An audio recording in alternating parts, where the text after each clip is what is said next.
নাহিদ ইসলাম সাহেব আসলে আপনাদের দলের কি এখন? আহ্বায়ক। আমি আপনাদের ওয়েবসাইটে ওনাকে লিডার লেখা দেখলাম, এটা হচ্ছে একটা প্রথম প্রশ্ন যে মানে মানে ওয়াই ওয়েবসাইট না না না আপনাদের ওয়েবসাইটে একদম লিডার লেখা।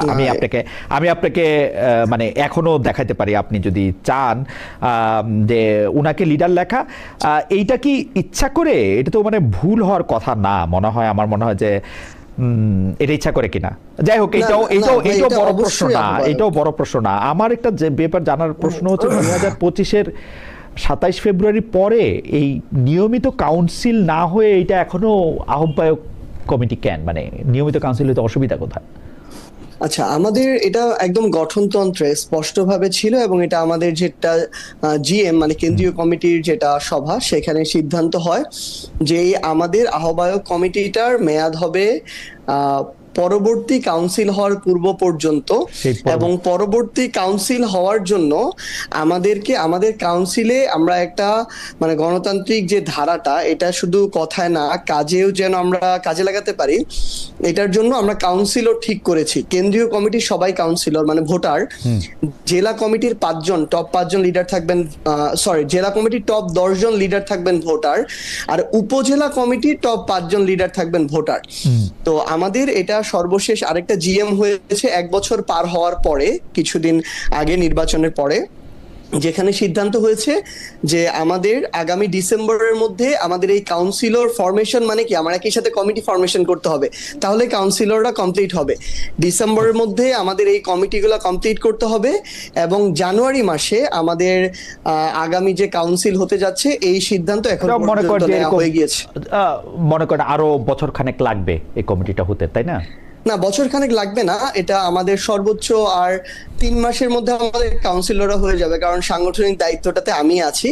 আগামী 27 জানুয়ারিতে আমাদের কাউন্সিল হবে, প্রথম কাউন্সিল। আমার মনে হয় যে জনাব সাজিদ সালাম, আপনি একটু দেখতেও পারেন ন্যাশনাল সিটিজেন পার্টি BD.com এ লেড বাই বলা আছে নাহিদ ইসলাম ব্র্যাকেটে লিডার, আর আক্তার হোসেন সেক্রেটারি, উনি সদস্য সচিব, এটা মেম্বার সেক্রেটারি হওয়া উচিত। এটা কোনো মানে পরিবর্তন কিনা আমি জানি না, মানে কেন এটা হয়েছে এটা জানি না। আমি আসলে সর্বশেষ যেটাতে দেখেছি ওই জায়গাটাতেও সবকিছু ঠিক ছিল, আমি জানি না আসলে আলাদা চেক করা হচ্ছে কিনা। আমি এটা শেষে আমার মনে হয় যে এটা কোনো পরিবর্তন হলো কিনা আমি জানি না। এইটাতে আমার কয়েকটা প্রশ্ন আছে, আপনি যদি একটু দ্রুত বলেন। এই আপনাদের দল সম্পর্কে বলা হয়েছে এটা স্টুডেন্ট লেড, কিন্তু আমি আপনাদের নেতৃবৃন্দের মধ্যে কাউকে এখনো ছাত্র দেখছি না। এটাকে এখনো ছাত্র নেতৃত্বের মাধ্যমে পরিচালিত বলার কারণ কি? না, এটা কোথায় আছে স্টুডেন্ট লেড? এই যে আমি এটা আমি আপনাকে বলি, ন্যাশনাল সিটিজেন পার্টি BD.com, এই পার্টির লার্ন মোর অ্যাবাউট আস, এটাতে যদি আপনি দেখেন এটাকে লেখা আছে student led, rights focused, citizen driven, inclusive. আমি বাংলা পাইলে সুবিধা হইতো, কিন্তু এটার মধ্যে বাংলা না, এটা ইংরেজিতেই আপনারা লিখছেন অ্যাবাউট ন্যাশনাল সিটিজেন্স পার্টি। এটা পড়তে গেলে আমি এরকম দেখি, এবং আপনি এটা পরে দেখে নিয়েন। আমি মানে আমার মনে হয় যে আমি দেখতেই পাচ্ছি এটা এখনো আর কি। Led by Nahid Islam leader, Akhtar Hossain secretary, and Salehuddin Sifat spokesperson. NCP is notable for wing the first. না, এই যে ভাই, আমার মনে হয় আপনি একটা অন্য কোনো ওয়েবসাইটে গিয়েছেন, কারণ সালেউদ্দিন সিফাত তো আমাদের স্পোকসপারসন না, আসিফ মাহমুদ স্পোকসপারসন। আচ্ছা, আমি ন্যাশনাল সিটিজেন পার্টি BD.com, এটাকে আপনাদের ওয়েবসাইট না, আমাদের এটা মানে মনে হয় অ্যাকচুয়ালটা না, আপনি যেটা দেখছেন, কারণ এগুলো তো অনেক ফেক তৈরি হয়। ঠিক আছে, ইফ ইট ইজ নট, আমি তাহলে আর এটা নিয়ে দুই কথাই নাই। আচ্ছা, আমি তাহলে পরবর্তী যেই ব্যাপারটা আপনাকে বলতে চাই সেটা হচ্ছে যে ওই টাকা পয়সার প্রসঙ্গ, যে আমরা কিন্তু বারবার মানে অন্যান্য নতুন বন্দোবস্তের কথা বা পুরনো বন্দোবস্তের আমরা যে রাজনৈতিক দলগুলির কথা বলি, আমরা বিএনপি আওয়ামী লীগকে মানে আমি যতবার সুযোগ পেয়েছি ততবার একই প্রশ্ন করতে চাই যে আপনারা আসলে টাকা পয়সাটা কোথেকে পান, টাকা পয়সাটা জনগণের সামনে প্রকাশ করবে কিনা। আমার কোনো অসুবিধা নাই যে বিএনপি যদি রাজনৈতিকভাবে ধরেন বিএনপিকে মানুষ যদি 500 কোটি টাকাও চাঁদা দেয় প্রতিদিন, আমার কোনো অসুবিধা নাই, কিন্তু আমি চাই যে সেটা মানুষের সামনে প্রকাশ করা হোক, এর মধ্যে কে কত টাকা নিচ্ছে, কে টাকা খরচ হচ্ছে সেটাও হোক। এনসিপি আমাদেরকে বলেছিল যে এইটা প্রকাশ্যে থাকবে, যে কেউ যে কোনো সময় গিয়ে এটা দেখে আসতে পারবে, এবং এটা পাবলিকলি ওপেন করা হবে। এই ব্যাপারটা যদি আপনি একটু বলেন যে এনসিপির এই টাকা পয়সার কোত্থেকে দল কিভাবে পরিচালিত হয়, টাকা কিভাবে আসে, ভাড়া কিভাবে দেওয়া হয়, এটি আসলে আমরা এখনো জানি কিনা, মানে পাবলিক রেকর্ড। আমরা ভাই কয়েকটা এখানে পলিসিতে কাজ করি, আমরা পুরোটা চেয়েছিলাম যেন আমাদের ক্রাউড ফান্ডিং এর মধ্য দিয়ে যায়।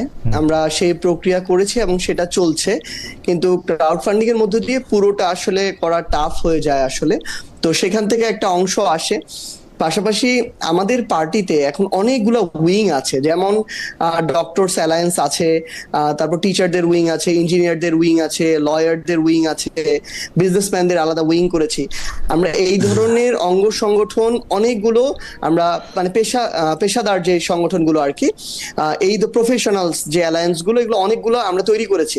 এবং আমাদের ডায়াসপোরা যেটা আছে, দেশের বাইরের প্রবাসীদের সংগঠন, এই জায়গা থেকে আমাদের মোটামুটি একটা ভালো সহযোগিতা কন্ট্রিবিউশন পার্টির জন্য আসে। আরেকটা হচ্ছে আমাদের মাঝে মাঝে যখন বড় প্রোগ্রাম হয়, বড় প্রোগ্রামের সময় একটু বুঝে যায়, মানে আপনারা যারা পেশাজীবীদের যারা আছেন তারা আপনাদেরকে চাঁদা দেন। এটা কি জামায়াতে ইসলামের মতো ধরেন আয়ের একটা নির্দিষ্ট অংশ আপনারা নির্দিষ্ট করে দিয়েছেন যে ধরেন আমরা 5% বা 10% 8% এরকম কিছু না, যিনি যত পারেন ভালো দেন পারেন। তো যিনি ভালো দেন তারে কি জনাব সার্জিস আলম এই কথা বলেন যে আপনি ভালো টাকা দেন তাহলে আপনাকে ওই কমিটির সভাপতি বানিয়ে দিচ্ছি, এটা কি বলে? না, এটার কোনো সুযোগ নাই আসলে ভাই। কারণ আমাদের ফাইন্যান্সের দায়িত্বে আলাদা একটা কমিটি আছে, আর সাংগঠনিক দায়িত্বে আলাদা কমিটি। ধরেন আমি সাংগঠনিক জায়গাটা দেখি, আমার সাথে ওইটার কোনো সম্পর্ক নাই, আমি ওটা জানিও না। কিন্তু আমার পার্টির যেখানে হিসাবের খাতা, আপনি যেটা একটু আগে বললেন, আমরা প্রথমে চেয়েছিলাম এই পুরোটা আমরা একদম কোন ব্যক্তি থেকে আসছে, কত টাকা আসছে, কোন খাতে খরচ হচ্ছে, কত টাকা খরচ হচ্ছে, এই হিসাবটা পুরোটা আমরা অনলাইনে দিয়ে দিব। কিন্তু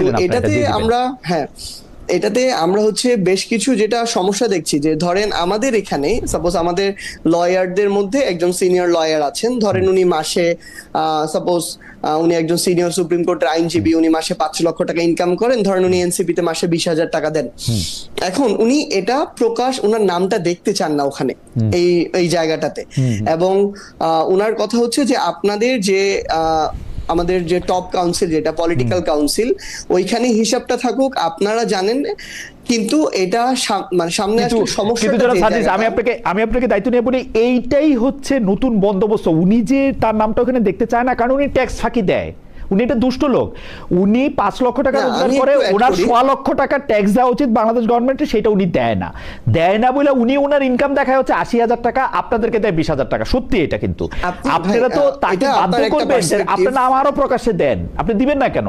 না ভাই, আমি এবং বিএনপি আওয়ামী লীগের এরকম বহু লোক আছে, নাসির যদিও এখন হাসতেছে, বিএনপি আওয়ামী লীগের এরকম লোক ভরা, যে এই তারা আমি আপনাকে শুধু একটা জিনিস অ্যাড করি। আপনি আপনার একটা সাইড বললেন, কিন্তু আমি যদি আপনাকে এরকম আরেকটা সাইড বলি, যে বাংলাদেশের পাওয়ার পলিটিক্সের যে রাজনীতি, এবং এখনো বাংলাদেশে আমরা দেখি ক্ষমতাসীন রাজনৈতিক দলগুলো থেকে শুরু করে তাদের অঙ্গ সংগঠনের যারা আছে, আমরা এরকম অসংখ্য ঘটনা দেখছি। কিন্তু এখন আপনি দেখেন, নাসির ভাইরাই বহিষ্কার করেছে একজনকে গতকালকে, গাজীপুরের একটা মহানগরের ওয়ার্ড ছাত্র দলের সভাপতি হুমকি দিচ্ছে ওইখানে তারেক রহমানকে। কিন্তু আপনি আমি একটু বলি যে আপনি বলতেছেন যে আপনার দলের যিনি ঘোষণা দিয়ে আপনার দল করবেন, উনি আপনাকে চাঁদাটা কেন লুকিয়ে দিবেন? মানে উনি তো এটা, আমি আপনাকে বলছি, উনি যে দিচ্ছে এই তালিকা কিন্তু আমার কাছে আছে। মানে এনসিপির যে পলিটিক্যাল কাউন্সিল বা যে ফাইন্যান্স সেক্রেটারি, তার কাছে একদম নাম ধরে এই তালিকা আছে, এবং আমাদের কাছে হিসাব আছে। কিন্তু এটা আমরা ধরেন একদম পাবলিক করা এখনই কি কারণে যাচ্ছে না? কারণটা হচ্ছে ধরেন ওই মানুষটা ট্যাক্সও দেয়, আপনি জানেন কি না? মানে আপনি এটা তো শিওর বলতে পারবেন না। যাই হোক, আমরা একটা কাল্পনিক লোক নিয়েই কথা বলতেছি। না, একটা পরের লাইনটা আমি একটু বলি যেটা ইম্পর্টেন্ট। সে এটার সংশয় করে বা আশঙ্কা তৈরি হয় যে এটার কারণে অন্য কোনো কালো বদনজর তার উপরে পড়ে কিনা, যেটার কারণে তাকে দীর্ঘমেয়াদে ক্ষতিগ্রস্ত হইতে হয়। কালো নজর মানে কি? মানে এটা কি রেটরিক নাকি আপনি আক্ষরিক করতেই বলতেছেন? মানে বদনজর মানে মুখ লাগা ওরকম কিছু? না, মুখ লাগানো না। ধরেন ক্ষমতাসীন যারা থাকেন, আমি এখন যে বিএনপি আছে দেখে বিএনপির কথা বলতেছে, ব্যাপারটা এমন না। ক্ষমতাসীন ধরেন ব্যাপারটা কি এরকম যে খালেদ মহিউদ্দিন এনসিপি কে 20,000 টাকা চাঁদা দেয়, এখন নাসিরও গিয়া দাবি করলো যে আপনি আমারও 20,000 টাকা দেন, ব্যাপারটা কি এরকম? হতেই পারে। কিন্তু বাংলাদেশে তো পার্টি সিস্টেম ভাই, আমি তো এনসিপি করে আমি ঘোষণা দিয়ে ফেলছি, আমি তোমাদেরকে চাঁদা টাকা দিব কেন? এটা তো হয় না। তার চেয়ে বড় জিনিস যেটা যেটা আরো হয় ভাই, মানে এই আরেকজন এসে চাইলো এটা বেশি বড় জিনিস না, তার চেয়ে বড় জিনিস যেটা হয় টার্গেট হয়ে যায়। ধরেন উনার ওই প্রফেশনাল জায়গাটাতেও অন্যান্য রাজনৈতিক দলের অনেক প্রফেশনাল ব্যক্তি আছেন, তারা তাকে টার্গেট করে ফেলে। তার যতটুকু প্রাপ্য বা ধরেন যতটুকু উন্নতি বা ওই পদোন্নতি এটা হওয়ার কথা ছিল, ক্ষমতাসীন দলের অনেকে ওই সার্কেলে যেখানে তার কম্পিটিশন হয় ওই রেফারেন্সটা দিয়ে তাকে আটকে দেয় এবং সে তার প্রাপ্যটুকুও তখন পায় না। তো এই ধরনের অনেক অবস্ট্রাগল ফেস করতে হয়। আচ্ছা ঠিক আছে, আমি এই ব্যাপারটা আমি আশা করব যে আপনি আরো অনেক স্বচ্ছতার এটা ইয়া দিবেন। আমরা যত দিন যাবে তত স্বচ্ছ হবে। আপনি শুধু এই জিনিসটা আপনি একটু বলেন তো আমাকে যে আমি যখন গুগলে সার্চ দিলাম, আমাদের রিসার্চ টিম, তখন আরো দুটি ওয়েবসাইট আমরা পেয়েছি। একটা হচ্ছে ন্যাশনাল সিটিজেন পার্টি BD.com, আর একটা হচ্ছে জাতীয় নাগরিক পার্টি .com। এই দুইটা মানে এই দুইটাতে টাকা ডোনেশন চাওয়া হয়েছে। তো ওইটা কি মানে মানে এগুলি কি আপনাদের পেজ, মানে আপনাদের আমাদের অফিসিয়াল যে পেজটা কোনটা, অফিসিয়াল পেজ কোনটা? কারণ এগুলিতে টাকা ডোনেশন মানে আমি খুললেই টাকা চাইতে তাহলে দেখে বলতে পারবো। এটা আমরা একটা কিছু রিস্ক ফিল করেছি এবং এটা নিয়ে এজন্য আমরা নতুন পলিসিতে যাচ্ছি। আমাদেরটা সম্ভবত ncp.bd.org এরকম কিছু একটা, মানে আমি এখনো কনফার্ম না, আমি দেখে বলতে পারবো।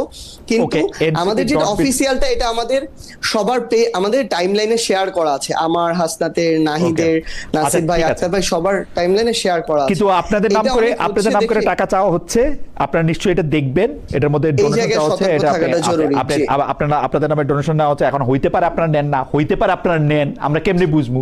এখনই ঘটনা হচ্ছে যে এটা আপনারা নিশ্চয়ই এটা আপনারা দেখবেন। আচ্ছা লাস্ট প্রশ্ন, এই সিরিজের লাস্ট প্রশ্ন। আপনারা আমাদেরকে বলছিলেন যে আপনাদের অফিসটা আপনারা কার থেকে বাসাটা ভাড়া নিছেন এবং কারে কত টাকা ভাড়া দিচ্ছেন সেইটাও আমাদেরকে দেখাবেন, রসিদ টসিদ সবকিছু, যেগুলি আমাদেরকে বিএনপি দেখায় না। আওয়ামী লীগের তো সবকিছুই নিজেদের কেনা, ধানমন্ডিতে কিছুই আমাদেরকে তো বলেও না।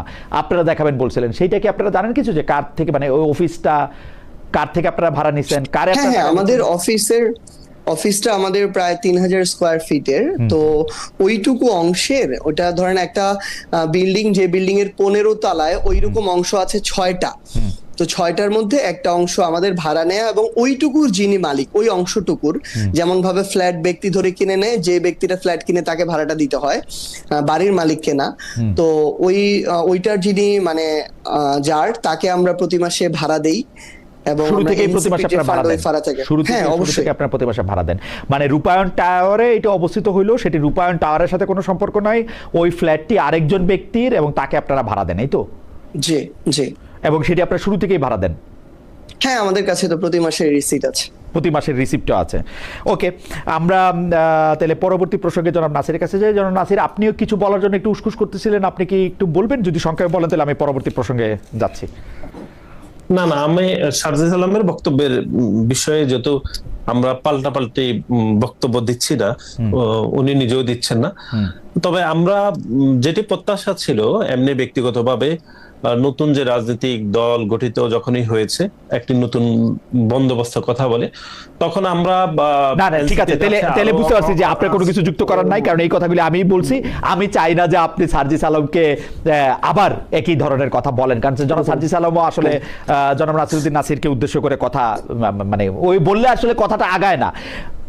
মানে আপনি যদি আমার যদি একটু সুযোগ দেন, আপনাকেই আসলে আমি প্রশ্নটা করতে চাই। ধরেন আমার প্রশ্নটা হচ্ছে যে, ধরেন এখন যে বিষয়টি নিয়ে অনেক বেশি আলোচনা হচ্ছে, যে কুমিল্লায় একজন যাকে বলা হচ্ছে যে গুম করা হয়েছিল, তার বিরুদ্ধে আবার একজন ধর্ষণের অভিযোগ বা বিয়ের প্রলোভন দেখানোর অভিযোগ আরেকজন আনছেন, সেটি নিয়ে আবার সংসদেও ব্যাখ্যা দেওয়া হয়েছে, পরে অনেক ধরনের কথা বলা হয়েছে, সবকিছুই ঠিক আছে। আমার প্রশ্ন জনাব নাসির, যে নতুন বন্দোবস্তের রাজনীতি করার দায় তো শুধুমাত্র এনসিপির না, আমাদের সবারই, মানে আমরা তো পরিবর্তনই চাইতেছিলাম। তো সেই ক্ষেত্রে একটা মানুষের ব্যক্তিগত অপরাধের দায় আমরা কেন একটা দলকে দেই? মানে জামায়াতে ইসলামী কি কোনোদিন, মানে উনি